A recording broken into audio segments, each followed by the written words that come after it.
Well, an interesting development in the licence fee saga is that the discovery of dozens of members of Parliament on both sides of the House are claiming their £157 fee on expenses.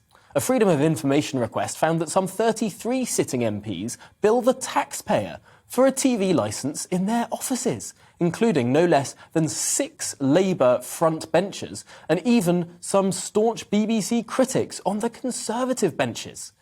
Well, let's speak to Joe Ventry now, from the Taxpayers Alliance, who can join me this morning.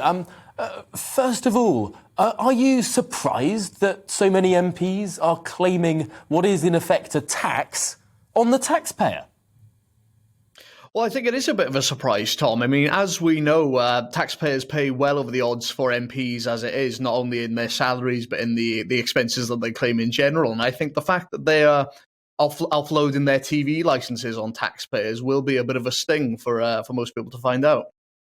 Do you think that something like this would mean that it's more likely that we're going to see a situation whereby this teletax, this licence fee, this mandated funding of the BBC in order to watch anything else, in order to watch GBNews on television, you have to pay for the BBC?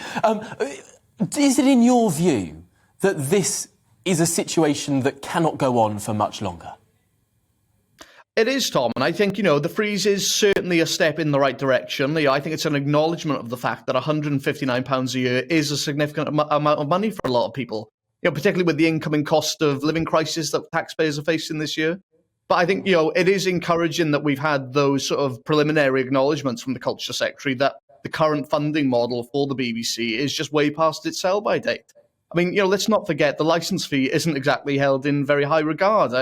When we conducted polling on this a couple of years ago, almost 70% of working class taxpayers voted they wanted to see that the licence fee would be abolished. But I think the recent developments are encouraging, and I think taxpayers can be hopeful that if the government does keep to its nerve, which I know we're not exactly sure that it will, the end of the hated TV tax may well be in sight.